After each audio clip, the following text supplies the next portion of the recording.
Ciaran Fitzpatrick, thank you so much for welcoming us into this fabulous show house here at Scots Avenue in Tullamore. Welcome, and tell me a little bit about where we are. Thanks a million, Carol. It's great, definitely great to have met you, and thanks for coming down. So we're in Scots Avenue, just outside Tullamore. This development we commenced just at December of last year. Just broke ground before Christmas. So about 90 houses and 58 apartments. So we're probably about 30%, 40% through the production schedule here, and homes are ready to go, and people moving in shortly, basically. So all going well. So. And last week was a big week for you and the team in terms of the show house and inviting people in. Yeah, exactly. Yeah, the show house opened up for 3 hours on Saturday. Very busy, plenty of people of interest from locals and people that are interested in commuting, and busy. Yeah, it's all positive. Everything got finished, you know yourself. Mayhem the day before, but we got it all done, and construction team did a great job.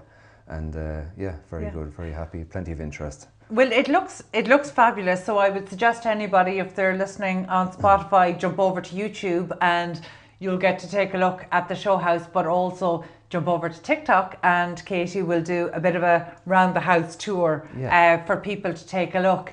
One of the things that I was really surprised by is how easy it was to get here today, the proximity to Tullamore. So just for people maybe who aren't as familiar with the area, just position us. Yeah, well, just I suppose from where we are really is right beside the motorway. We can see it behind us. We're less than a minute drive from the motorway.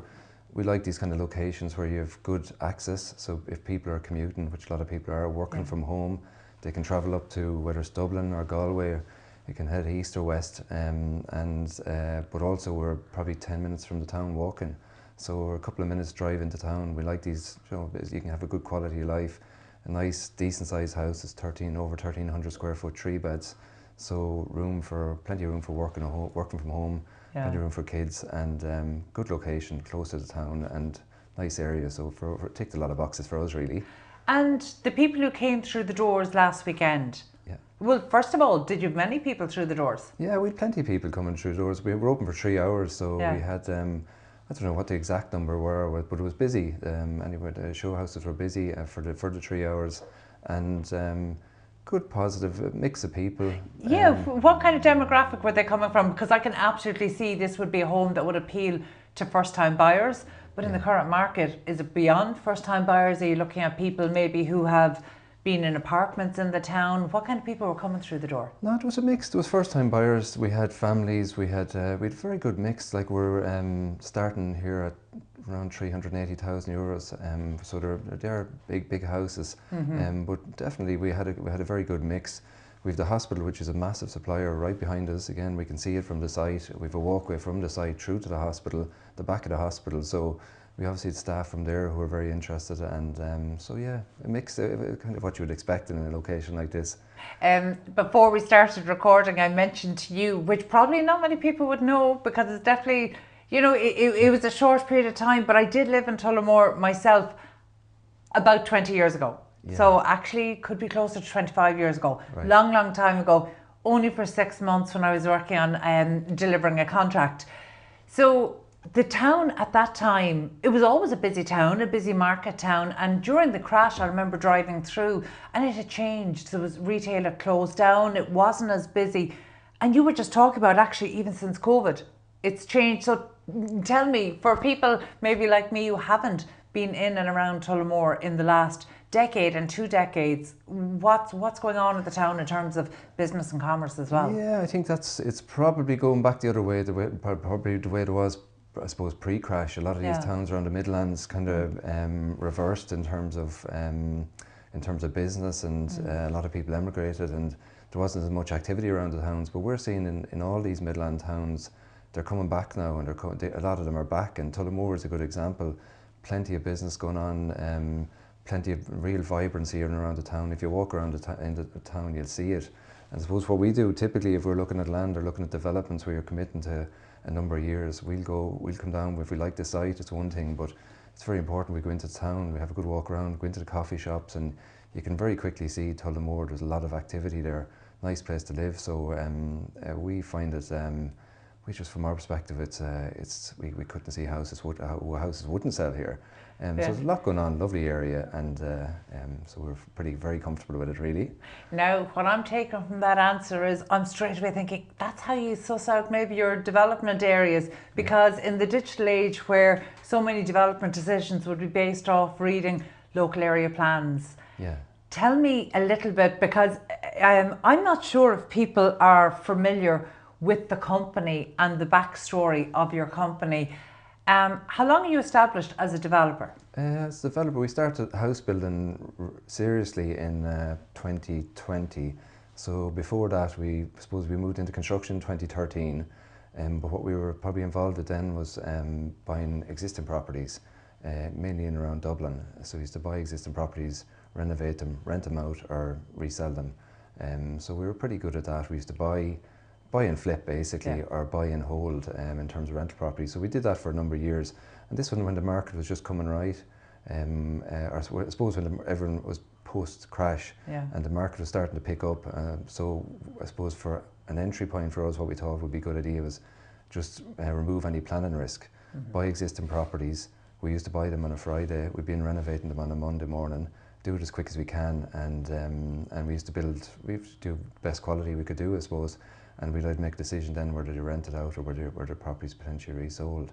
So that's where we started out. And then in COVID kicked in, that's when we said it's time to make a move into housing, because we could see which way the market was going. So interesting. When you say we, who is that? Oh, well, at the time it was myself and Mick Heavey, my business partner. We've been working together since I left college. So that's probably 18 years now, 17 or 18 years. And at COVID then we partnered up with John Murray, our construction director. So John brought in the construction management element, and that's when we kind of said, right, let's focus on the new builds, and let's divide the business up. I'll look for I suppose development sites. John will build them. Mick will help with finance, and Mick will help with I suppose business advice. He's the chairman basically, so the boss man. So how many homes have you delivered or have currently broken ground on since 2020? Since 2020, we probably we've about just shy of 500 under construction at the moment, and we've probably this year we'll build close to 200 homes. We'll probably build 200 homes. Whether we get them all handed over before Christmas, we'll see. But they'll be built anyway this year. So we started our first project was in Offaly, and that's why we have a soft, I suppose, we have a soft spot for Offaly, because we started building in Burr. It was a 35 unit development with planning permission. We pre-sold it to Offaly County Council before we started construction, and it was a social housing development. It worked very well. Worked very well at Offaly County Council, and then we sold that, and then we said, right, now it's time to scale the business up and look at multiple sites. So we kind of restructured the business in terms of division of labour, really, and that allows us to move on to get to where we are today, I suppose. You know, I so rarely get the opportunity to talk to somebody who is that close to the first development that they've done, and if you're open to it, I'd love to break that down a little bit, because you know, I know from chatting to, say, a few of the members of the Developers Club based here in Ireland, that there's still an ambition to develop. There's still a recognition that, you know, it's not just something good, it's not just something challenging, it's not just something that can contribute to the housing shortage that we have at the moment.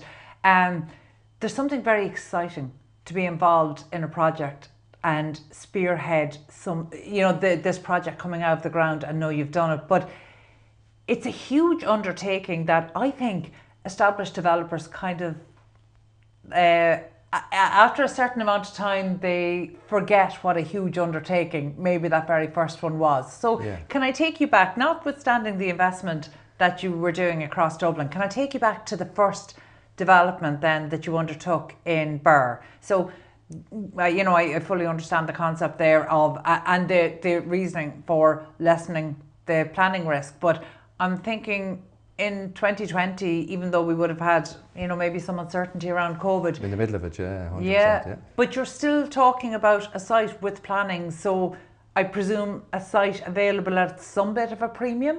price? Yeah, it was just, I suppose it was, we were looking at land, we had been looking at land in Kildare, looking at land in Dublin. We were building in Dublin in terms of, with a number of different projects across, but they were all existing properties, commercial and residential. But so we came down to Birr. I suppose the land prices were obviously a lot cheaper, but the sales prices were also a lot lower. So you had viability challenge really. And that's where we just, in the end of the day, kind of we got it to stack up. And we said we'll just go for it because we wanted to get into the house. What was the planning for? 35 2 and 3 bedroom houses, more or less. A couple of bungalows, maybe, yeah, mainly 2 and 3 beds. So nice and simple. No major, I suppose, infrastructure challenges. No major design challenges. So from our perspective, we were saying as a first development, it was probably ideal, really. How did you find the opportunity? It was actually an architect I was speaking to in Kildare, had another development which we were looking at, planning permission on that, never came through. And then he said, I actually have another one in Offaly, which is ready to go. So then it was during COVID, we had a bit more time in our hands. It was lockdown, probably the week after lockdown, and there was nothing going on at all. So we kind of, we said, let's zone in on this while we have the time. And we got talking to the local authority. They were very supportive of it, and we said, it was quiet, so we said, let's focus on this for the next 6 or 7 months. And by Christmas, we had a contract signed. We were on site then straight away. Were there challenges in terms of the time scale you had to break ground? Not really, not at the time. There wasn't any major challenges, but it was really, that was just with our own thing. We were saying, let's get this moving as quick as we could. And we did feel that even though there was lockdown coming, we did think construction for social housing would continue. So we said it was probably a good time to make a move in a project like that. So yeah, all went well. That was the start of it. It's good that you had the local authority ready. Yeah. Was that the local authority directly or through an approved housing body? No, local authority, Offaly County Council directly. So that was. No, but there was no forward purchasing in 2020, was there? No, there was a turnkey. So it was forward purchase before we broke ground. So it's a contract signed. Can you break down the financing for us? In terms of our own. Well, just say in terms of that particular development. Yeah, well, with that, so I suppose another way we got into the actual development business was Heavey had some commercial property in Dublin, and there was a developer, David Dalton, who's developed quite a bit in Dublin over the years, and David was renting some space from Heavey. He had an office in one of Mick's buildings. So Mick kind of contacted me one day and said, I think you should sit down and see maybe you can do a JV, because we weren't doing a huge amount of new builds. David Dalton had a lot of experience on that front, and he said maybe someone with a lot of experience in new builds, maybe to partner with us and do a JV would make sense in terms of a transfer of knowledge from a kind of a senior developer to myself really. And Mick was what he was assisting with was probably finance and business advice. So a number of different elements came together, and then we said, right, let's, instead of going for 4 or 5 houses, let's maybe go for target 50. And then this one came up. We said, let's make a move. So there's a few pieces of the jigsaw had to come together. Yeah. And they did. And plus, from a risk perspective, we obviously pre-sell it. It's going to de-risk the whole project. So we were able to break ground, focus on the construction, do a very good job, and hopefully it'll be a repeat business or other opportunities would emerge. Thanks a million for breaking that down, because actually that's something that we just don't get to do that often, and maybe some people aren't comfortable doing it. So I can see how those key skill sets came together, and it's kind of like the different, somebody once described it as putting together the piece of the jigsaw, and I think that is wildly ambitious. I think it's much more akin to you throw the piece of the jigsaw out in the box, and it's the job of turning each piece up so you can see what the picture is going to be. There's a massive process before you get to start clicking those pieces together. 100%, yeah, so that's interesting. So then in terms of coming into an area, Birr, how did you shore up your supply chain that you'd need to deliver this quickly? So yes, you had some construction there with John Murray, and you had David and you had Mick there, but in terms of the supply chain you needed to get in and do the work. Yeah, well, I'm from Tullamore and Tipperary, which is only half an hour from Birr, and I know the area, lay of land very well, which probably helped. But there was, I suppose, everyone brought something to the table in terms of the investors or the management really. So John Murray in particular would have known very good tradespeople he'd worked with over the years in house building. He's very experienced in that area. I knew plenty of local lads who were interested in work at the time. So, and then we brought in one or two very good subcontractors, very reliable people. And what they tend to do is even recommend other good lads, because a good subcontractor will always recommend another good subcontractor. That's what we find. So once you've one good subby, they'll always say, well, look, we know who the good plumber is, we know who the electrician is, we know who the good painter is. So that's the way we worked through it over the year. We got a good team together, and it worked well, and we were able to move on from there. So. I'm glad that you said it like that and you recognise it, because it also works the other way, as in subcontractors get to choose their projects and who they work with. So they're not recommending a project to somebody unless they believe in you and as well. So that first, you talked about, and I suppose I'm just interested to hone in on this first development, because I'm hoping that there'll be learning there for people who are maybe where you were in 2019 and they're thinking about it, and they can see pieces of the jigsaw, they're not all turned up yet, so they can't see the full picture. Just in terms of the viability challenges and how you made that stack up, when you came through that first project, the numbers that you had anticipated, is because we had challenges in COVID and we had supply issues, and I remember the increase in materials and everything. So actually by the end of the first project, the numbers that you thought would stack up, did they? They probably were. It's stacked up. Like we even now today, we always target say 10 to 15% profit, and I like to tell people that, because there is this perception that developers are sometimes it can be perceived they're cleaning up and they're overcharging. But I suppose from our perspective, we try to stick to aim for 10 to 15% profit, and at least it's I suppose acceptable from a funder's perspective for the work in progress. And we targeted that we probably didn't get exactly one because of price inflation, but it was raw materials and went crazy in the middle of that project. So we started out, everything was looking good from I suppose a return basis, and then in the middle of it we had a fixed price contract in one hand. In the middle of it, price inflation went crazy, and you couldn't get materials. So if you could get materials, you had to buy them at whatever price they were, else you weren't going to get them the next day. So we faced into a lot of different challenges. Was difficult, but again, what we did do is work with suppliers, and we said, I suppose what we did is said, if we can all work together through this project, we have ambitions to grow quickly, and if you work with us now, we'll stick with you, and that's what happened. So it was definitely a bit of a baptism of fire, but then there was pros and cons. There was other elements of the site which I look back, which weren't that challenging from a construction perspective. But we had challenges on the supply chain, side, so supply chain basically. It's funny when you ask people, what is the business of development, or separately, what is the business of construction? It's always interesting to get the different answers, but the fact is, it always comes down to people and risk. And I can see the strategy of de-risking from planning, but as you moved on from that deal to other deals, in terms of your attitude to risk, because you would have learned a lot from that first one, 10 to 15% margin, that wouldn't be enough to cover risk on a site with no planning.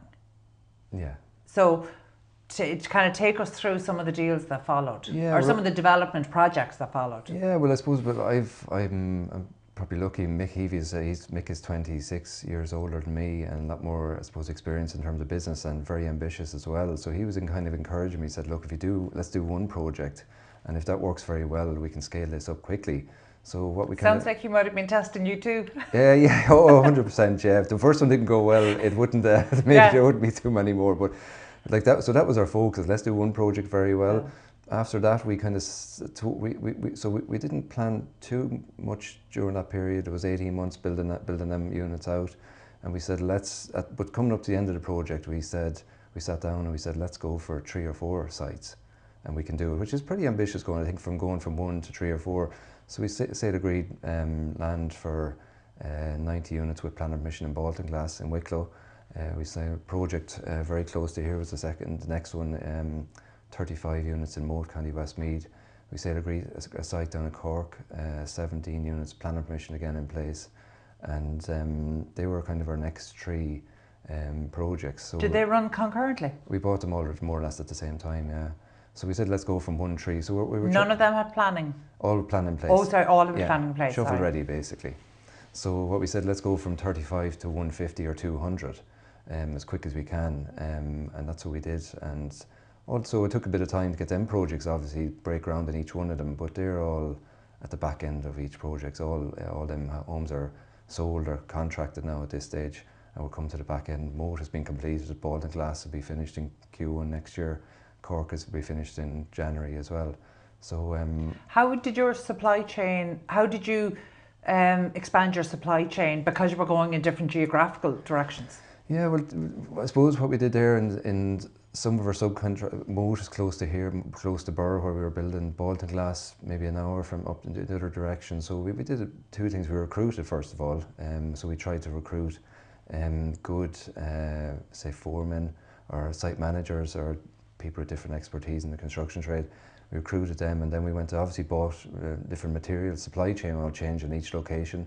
We have some suppliers that supply us all over the country, and any site we'll go to, and we have others who will supply locally.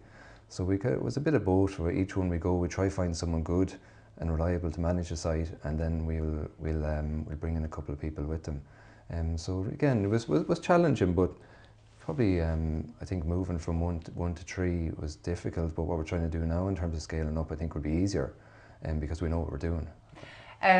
Just on your first development, what did you learn in the execution of that maybe you genuinely hadn't known or was pretty unexpected to you? I would definitely think it was around the reality. It's great to do an appraisal on a site, and it's great to say, right, the numbers stack up and we're going for it, and you have to do that. It has to make sense on paper. But when it comes down to construction, it's your appraisal mightn't always transfer to exactly what's going to happen, and you're going to have a huge amount of challenges. So I just realised it's with construction, you're going to be dealing with problems every week. Simple as that, and it's how you manage them then and how you react to them is the key, really, isn't it? So that was I found that you can't. It's not going to be it's not as easy as it looks. That's for sure. Well, I don't know what age you are, but I'm confident in saying you're the youngest construction leader that I've interviewed in this series. Okay, yeah. I'm just 40 last apologies, week. apologies to anybody if that's not the case. Yeah. But what advice would you have for people who, might have been working away, maybe within a contractor or doing what you were doing in terms of investing, renovating, trying to unlock development or unlock investment in individual properties, but they have their eye on development. Okay. What advice would you have for them? In terms of moving into development, is it? Yeah, so basically what advice would you have liked to have known in 2015, 16, 17 or 18 before you got into this in 2020? 100%. And we were in that boat at that stage. We were like, how are we going to get into construction? Because from my perspective, I had a very good business partner with experience in business, but not in the construction industry. So what Mick suggested was, let's partner with someone in the trade who knows it inside out, and at least there's a transfer of knowledge. I think it's the best way to go. There's always people at different stages of career who are happy to partner, and if you can partner with someone, you do whether it's a joint JV or joint venture or whatever you structured. There's a win for both sides. Transfer the knowledge over to the younger person, and away they go. I think that's the way, and that's the way we did it. And I think there'll always be people interested in that model. Yeah, and I think, it's a very old school approach, but it's an old school approach for a reason, because it works and it's been successful in the past. A few times in the course of our conversation so far, you've mentioned ambitions, and I think for anybody who has heard of Fitzpatrick Heavey, ambition is the word they will attach next to it, and I'd love to dig a little bit into that ambition and maybe see what's behind it, because one, you're very good at making headlines. That's a good thing. That's a good thing. We want developers, because developers have been afraid of making headlines since the crash, because they have usually not been positive headlines. And in fact, one of the things we always talk about, and it's really a strategy that the approved housing bodies had to adopt as well, they were so afraid to talk publicly about their ambitions to deliver housing in case they were seen as too cocky, trying to push too much, whereas actually what we need is more information going out about what's being delivered, how it's being delivered, and the attempts to deliver it, so that we can really demystify delivery and actually make it easier for the community to get behind developments when they're coming into an area and things like that. So I'm delighted. I'm delighted that you have shown what I consider to be genuine bravery actually in your approach, and I'm hoping that any developers or would-be developers listening in today would follow that approach, because I'd heartily recommend it. But even I had to do a double take at the most recent headline, which was will I say startup or upstart development maybe the second company one. that has, to be fair, shown very strong track record, but over a very short period of time is now aiming to commence on 10,000 new homes over the next 3 years. Okay, yeah. Ciaran Fitzpatrick, explain yourself. How do we do it? I'm in trouble now. Basically. No, it's a big ambition. We want big ambitions. Is it achievable? Well, to be honest with you, strategically, what we feel, we had up to we finished one site recently. We'll have in Moat, so that brings us back. We have 5 sites under construction at the moment. We had 6. On each of any of them sites, we can probably take a team off a site, maybe which is building, say, 90 units in Wicklow. Could we put them onto a site that's building 500 or 1,000 units, 100%? So we have the team for 5 or 6 large developments, and we've unbelievable staff, so we're very, very confident in that. What we're looking to do is move from, our strategy at the moment is move from small sites up to into large sites, very small. We won't take. How does the risk profile change with that? I think the risk is going to increase probably, but in some respects there's more obviously investment involved, but there's less risk in terms of our expertise at this stage. The company is in a much stronger position. But everything we're discussing today has happened over the last 5 years. Yeah. I know developers waiting 5 years for planning, to get planning on a site. Absolutely, yeah. So I suppose, well, what we're trying to do at the moment, I suppose our strategy is as much as possible is buy land with site. You pay a bit more, but at least we can move in. With planning permission in place. So if we can acquire land with planning permission in place, shovel ready, that's our strategy. But in terms of scaling up, we probably will move into more, I suppose, going through the planning process on larger schemes. Again, and I know I touched on this earlier, but as you're scaling up for larger development sites with planning, does that not eat into the margin when you're de-risking in that way? Oh, well, you'll make less. You won't make the I suppose the uplift from the planning, but it's all about time for us. And I'll give you a good example. I suppose going back to our strategy really is we believe this time next year, close to it, we'll probably have 10 sites under construction, and that's what we're targeting for in the next 12 months.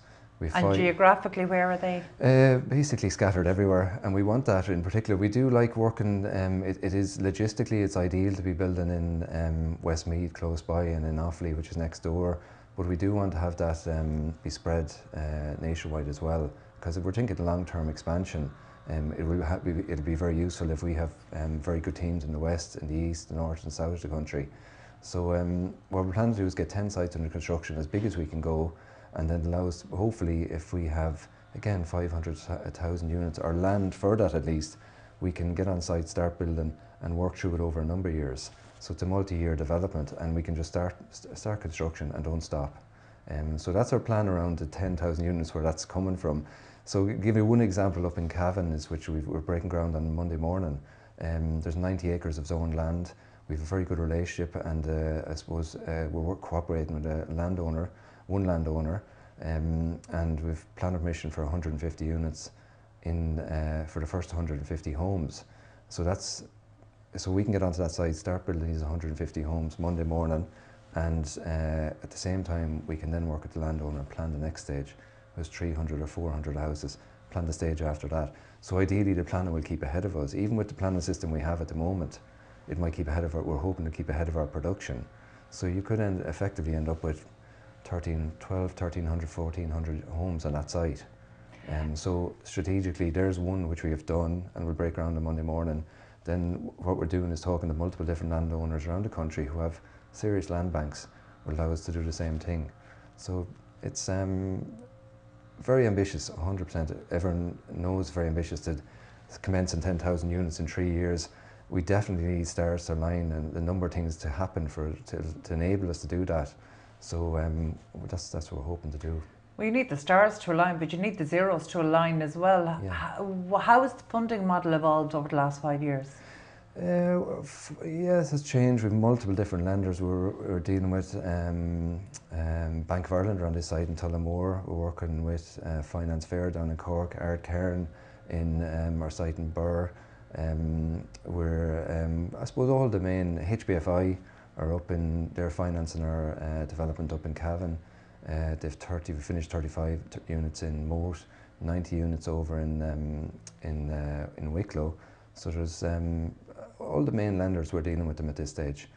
So not all sites will suit one lender. Anyway, I suppose from any developer know there's different sites, different locations will, for one reason or another, will suit one lender or another. So I suppose we've more. Our sites, a number of sites have grown. Our number of finance providers we're partner with have grown, and so that's probably what we're doing, expanding our finance, our range of finance providers as well. Talk to me a little bit about the types of units you're building. So today we're in a genuinely beautiful 3-bed semi-detached. Yeah. This is a lovely development. Yeah. Around your other developments, so at the moment, is it a mix of housing and apartments? Mainly housing though, and when we're building apartments, it's maybe 1-bed apartments or duplex style units, so, but mainly housing. And what we're targeting as well is, say, 80% housing on a site, maybe 20% apartments, if whatever is required for density. So that's our mix, but more houses the better for us. And what building methodologies are you using at the moment? I mean, are you in traditional construction, or we're looking at timber frame? Timber frame, yeah, all off-site. Have you explored kind of a range of off-site and modern methods of construction? We've looked at everything, yeah, and we've come back to timber frame basically. So interesting. Yeah, we do find. I suppose, like, we're not saying we won't go any change in future, but we just find, in terms of speed, quality control, reliability, we just like it. And we've a very good system on our sites. Everyone is very familiar with it, from the whole straight through from the design stage to the execution development on site. So we're inclined to stick to that for the next while. But we always look at what other options might be available as well. Yeah, no, but that's interesting to know, because I think that actually that would be a view that would be shared across a number of different, project owners who are very comfortable with the system they have and are maybe aware that, and particularly if they're delivering social housing, they need to be looking at other off-site and other modern methods of construction, and there could be maybe some barriers to that. Some of that is knowledge, but some of it is, well, we have a model here that's proven, so we think we have engineered out the risk. Yes. So in terms of appetite for innovation, it's not always there. So how are you ensuring maybe that when you have a system like that that's finely honed, how are you kind of continuously improving to increase that productivity?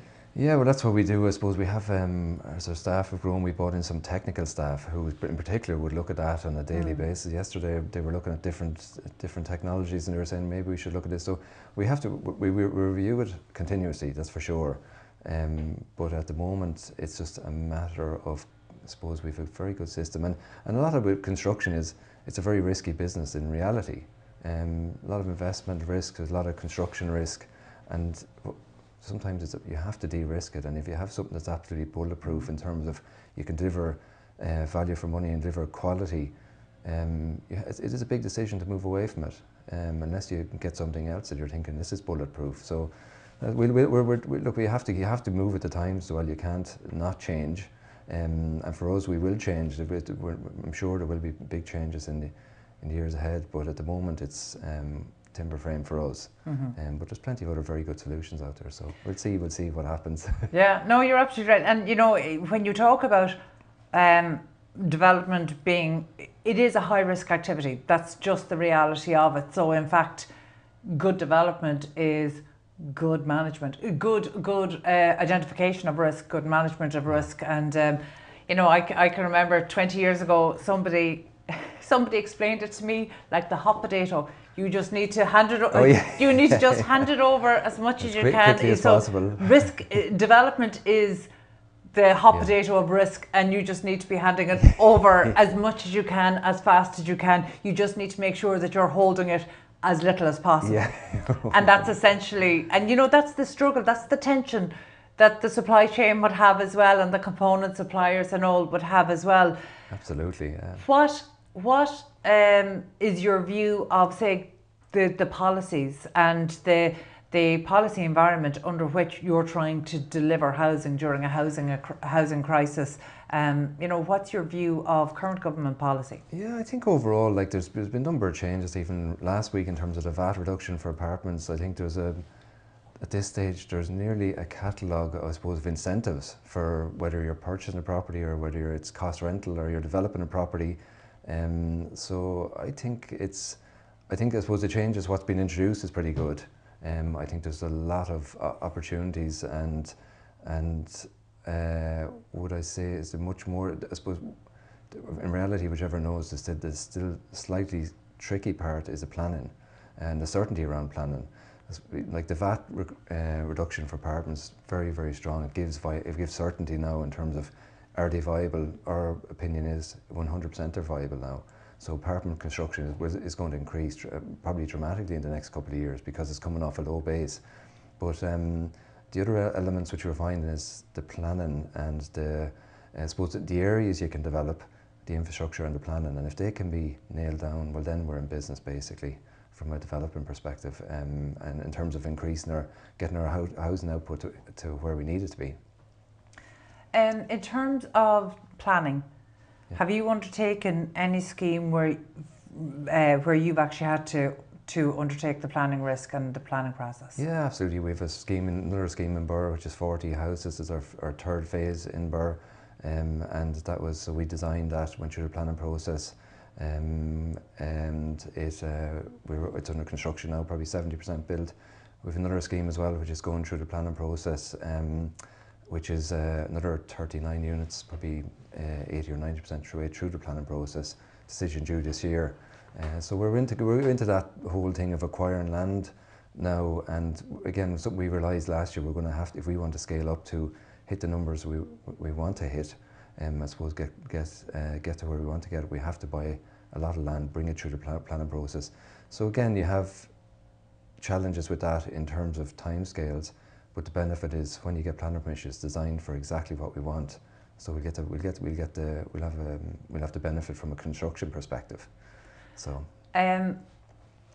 I know from looking at projects that what you have delivered in the first number of years and what you're describing there as in acquiring and finding and identifying land and taking through the process to turn it into a development site. They're two completely different business models, essentially. Totally separate business models, Yeah, so in terms of how you've approached that, because that's almost like learning a new business. So explain to me, can you talk us through maybe a land deal? Yeah, well, effectively, we had a discussion. Well, this is a totally separate business, land acquisition, and we've only really branched into it in the last, say, maybe 6 months seriously, where we're continuously now looking at land and ideally zoned land. So totally different model. It's one thing to look at the plans of a site which is ready to go and say, them houses look good, they're 1,200 square foot, 3-bed semis, 80% houses, 20% apartment, good chance it's going to be viable, go ahead. Land is totally different. So we've brought in, I suppose, additional staff who are experienced at looking at land in particular, and we've hired that. I spend most of my time now either I look at existing stuff which you like, but really it's about land banks for us. And our model, what we're kind of doing is, Cavan is a very good example. So you have a serious landowner in the town who has 90 acres of zoned land. That's who we're talking to. And I'm basically dealing with several different landowners like that who have these land banks. And it's like construction is like anything. It's like having good relationships with people. You can have a good relationship with your supply chain, with your funders. it's very important. Good relationship with your subcontractors. We need to have very good relationship with landowners now, and landowners have plenty of land scale up. So that's our work. That's where we're at the moment. We're working on, and if we get that, it'll probably help us to seriously hit our numbers. You know, it's amazing. If you and I were sitting down having this conversation, you know, a decade ago, we would have spent most of the time talking about what the need is in the area, what the demand is, what the demand typology is, what the income base of people in the area is. And that almost seems immaterial at the moment. Like, how much does that even factor into the site assessment at this stage? Well, I think, in terms of viability, well, that's like what, when we started building in Burr in 2020, it was a huge amount of areas that weren't viable, and they just weren't. But I always find at the moment we're looking at like the average house price, 370,000 euros across the country, 375, I think. So it means, can we take a moment to say that that's the average house in price. Itself systematic, like a broken system? It's just that in itself is wrong. Yeah, I suppose it is high, 375,000, but from our perspective, what that means to us is most areas are viable. So you can build in most areas around the country, and they are going to be viable. As long as, again, you have to get your site location, your site specific. It has to be a good area, a nice area that people will actually want to move into. Very important about the location of the site and that. But in general, most areas are now viable across the country. That's what we're finding. So which in itself, you would have to wonder about the sustainability of demand, because only in the last 2 weeks we've seen that the average house price is now 8 times the average salary. Yeah, exactly. Mortgages for first time buyers 4 times at a push. Yeah, that's challenging then, really, isn't it? I suppose it's difficult, and it's hard to see how the construction costs are going to drop. It's very difficult. I don't believe your input costs, we can't see them dropping a huge amount. Is there anything that are there any levers that government could pull, even in an emergency type response? Yeah, how could, like, again, I suppose if there was, from our perspective, our costs from the ground up are very predictable. We know exactly from the ground up what it's going to cost us. It's the unknowns of whether it's if we were looking at land which has challenges in terms of ground conditions, or challenges in terms of getting infrastructure on site, and also scale. If you can build at scale, you have economies of scale, and you can move. It'll definitely help you in terms of costs. Yeah. So I think if you could put all them together and say, right, here's maybe it's something that the government could do, is they could say, right, we're going to, and we know they're looking at these UDZs and different areas, and say, right, we're going to put in the infrastructure, we're going to help with abnormal costs on the site, and you focus on building the actual the houses from the ground up, or obviously the infrastructure as well. So maybe that might help with the cost. I think it possibly would, but that's not a runner at the moment, basically.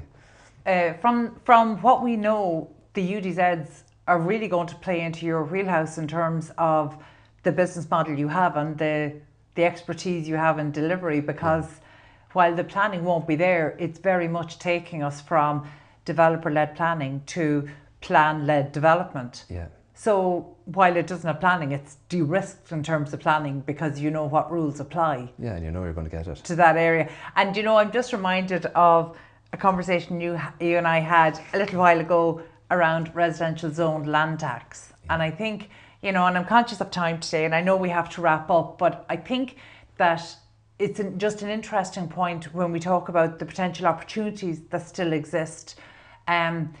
Because, you know, we've talked about essentially delivering homes and getting planning, acquiring land and getting planning. They're 2 different business models. Yeah. I think nowhere is that more clear than when you ask a developer where they stand on residential zoned land tax. Yeah. And your position is interesting. Talk to me about kind of how you view that. Well, I think overall the RZLT was positive. We definitely got more phone calls, and definitely phone calls from people who are saying, we now want to sell the land, and by the way, we're paying RZLT, and it's kicked in now from May, wasn't it? When they came payable. So well, in budget 2026, there's definitely a second bite of the cherry for exemptions. A bit of flexibility coming in there.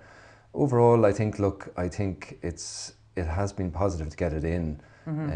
It's probably difficult to see exactly how many transactions or many deals are coming out from it. It's hard to gauge that, to be honest with you. Well, we know that the volume of transactions in Q2 was up. Okay, yeah. It'll be interesting to see what happens after kind of the most recent budget announcement.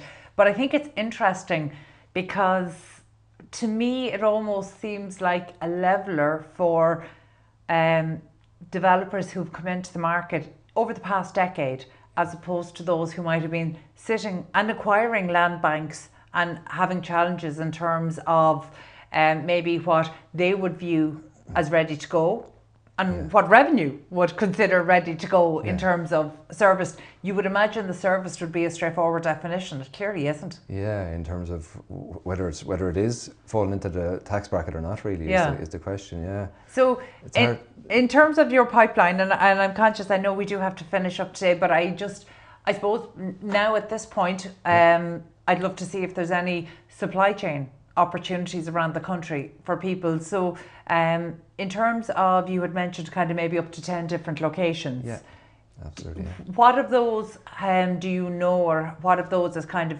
marked out in the pipeline? Yeah, well, at the moment our next one, which is kicking in Monday morning, is Cavan. That's ready to go, and so there's going to be a lot of staff on that site, and there's going to be a lot of we want local suppliers. We're going to be dealing with some of our usual suppliers that supply us nationwide. But I think really for us, we haven't got in terms of the next location, we haven't contract signed, and we've 700 or 800 units which we believe will come to us in the next in a relatively short period. But the next one isn't ready to go yet. But really, what we're looking at is probably areas like Cork in particular.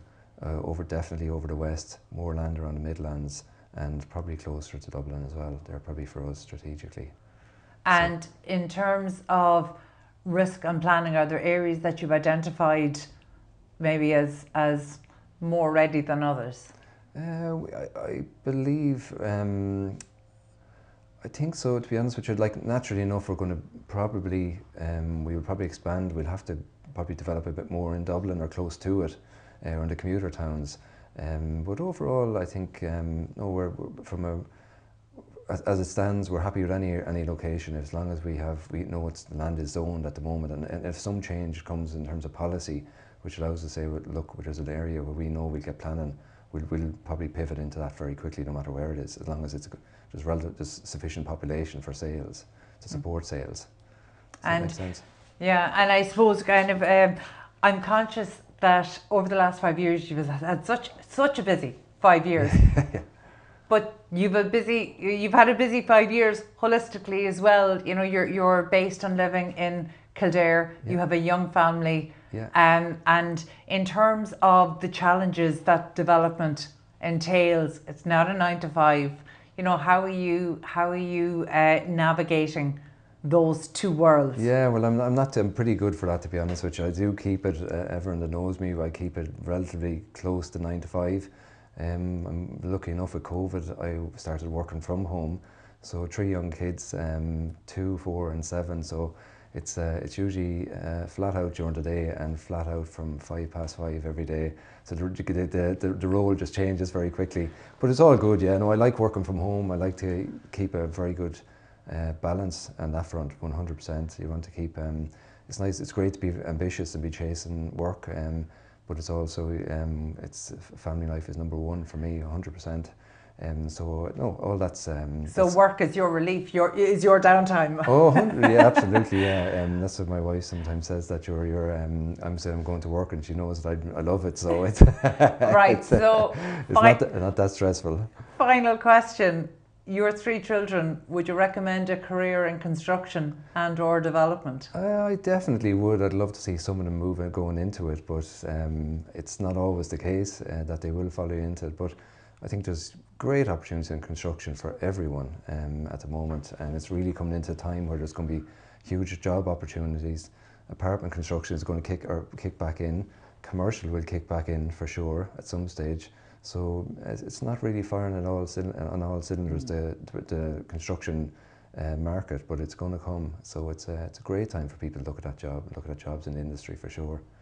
That's a great note on which to finish. Ciaran, thank you so much for welcoming us into Scott's Avenue here in Tullamore. I'm delighted being able to go and take a look around the show house. Again, for anybody listening in on Spotify, I'm definitely going to recommend they jump over to YouTube or indeed to TikTok to get a walkthrough of the property. But thank you so much for allowing us in today and for sharing your development story. Thanks a million, Carol. Anyway, everyone's welcome. Come anytime. We're open the whole time here, basically. Fantastic. Thank you so much. Thanks a million, Carol.